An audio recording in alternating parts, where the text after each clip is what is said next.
यमला पगला दीवाना हो रब्बा, इतनी सी बात न जाना। कुछ कहता है ये सावन, क्या कहता है।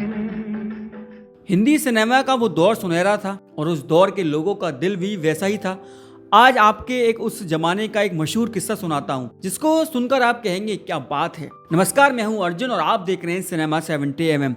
जरा सोचिए, एक रिकॉर्डिंग स्टूडियो, अंदर किसी गाने की रिकॉर्डिंग चल रही थी, लोगों का आना जाना लगा है, लेकिन तभी एक सुपरस्टार दरवाजे पर रुक जाता है।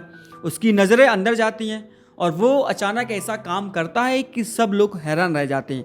ये कहानी है 60 के दशक की। हिंदी सिनेमा में धर्मेंद्र जी धीरे धीरे सुपरस्टार बन रहे थे। उनका नाम हर जगह था, रोमांटिक हीरो, एक्शन हीरो और दर्शकों का चहेता। अपने घर का, अपने गांव का वो नौजवान जिसमें सब अपनी छवि देखते हैं। उधर उसी दौर में एक और नाम सबके दिलों में बस चुका था, मोहम्मद रफ़ी, जिनकी आवाज़ में ऐसा जादू था कि लोग कहते थे इनकी आवाज़ में जादू है। फिल्मों के चलने की गारंटी माने जाते थे। हर बड़ा एक्टर चाहता था कि उसकी फिल्म में रफ़ी साहब गाना गाएं। उस दिन स्टूडियो में रफ़ी साहब एक गाना रिकॉर्ड कर रहे थे। मुंबई का एक आम दिन, स्टूडियो में माइक, कुछ संगीतकार और रफ़ी साहब की मधुर आवाज़। इस बीच धर्म जी स्टूडियो के अंदर आने लगे। उनके साथ कुछ लोग थे। सब सीधा कमरे में घुस गए, लेकिन धर्मेंद्र जी दरवाजे पर ही ठिठक गए। उन्होंने धीरे धीरे नीचे झुककर अपने जूते उतारे। सबने हैरानी से देखा। धर्म जी, ये आप क्या कर रहे हैं? धर्मेंद्र जी मुस्कुराए और धीरे से बोले, रफ़ी साहब स्टूडियो में गाना गा रहे हैं ना, रफ़ी साहब के सामने जूते पहनकर कैसे जा सकता हूँ। ये सुनकर पूरा स्टूडियो कुछ सेकंड के लिए बिल्कुल चुप हो गया। अंदर बैठे लोग अपने आप को देखने लगे। वो सभी तो ऐसे ही अंदर आ गए थे, पर एक सुपरस्टार ने अपने जूते उतार दिए दूसरे सुपरस्टार के सामने। मोहम्मद रफ़ी साहब ने अपनी नज़रें उठाई, हल्की सी मुस्कान दी। उन्होंने कहा कि अंदर ऐसे ही चले आइए। धर्म जी ने कहा कि आपके सामने जूते पहनकर कैसे आ सकता हूँ।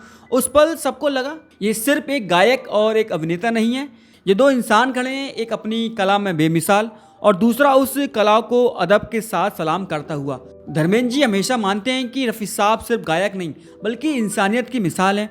उन्होंने कई बार कहा था कि रफ़ी साहब जैसे गायक तो मिल सकते हैं, लेकिन रफ़ी साहब जैसे इंसान नहीं, और सच भी यही था। रफ़ी साहब की आवाज़ ने धर्मेंद्र जी के करियर को 4 चांद लगाई।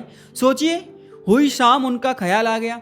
हुई शाम का ख्याल आ गया। फिल्म मेरे हमदम मेरे दोस्त साल था 1968। रफ़ी साहब के सबसे एवरग्रीन गानों में से एक यही है तमन्ना तेरे दर के सामने। यही है तमन्ना तेरे दर के सामने। 1964 में आई फिल्म आपकी परछाइयाँ।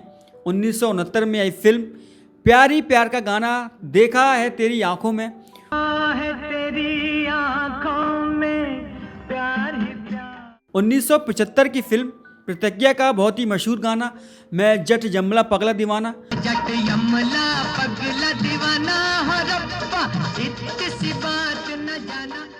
जो धर्म जी की एक तरह से पहचान बन गया।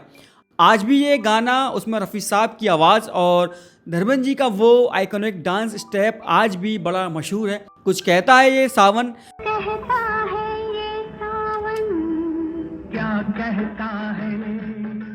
1971 का एक और शानदार गाना और भी बहुत सारे हिट गानों की लड़ी है। ये सारे गाने आज भी धर्मेंद्र जी और रफ़ी साहब की जोड़ी को अमर बनाते हैं। लेकिन धर्मेंद्र जी के लिए इन गानों से बड़ा था रफ़ी साहब का स्वभाव, वो सादगी, वो नम्रता और हर इंसान के लिए सम्मान। यही वजह थी कि धर्मेंद्र जी ने, आज जब ये किस्सा याद किया जाता है तो लोग कहते हैं उस दौर के सितारे सिर्फ बड़े कलाकार नहीं थे, बड़े इंसान भी थे। आज की इंडस्ट्री में स्टारडम है, ग्लैमर है, लेकिन वो सम्मान, वो नम्रता बहुत कम देखने को मिलता है, और कहा जाए कि देखने को ही नहीं मिलता, वो भी आज के ज़माने की किसी बड़े सिंगर के साथ।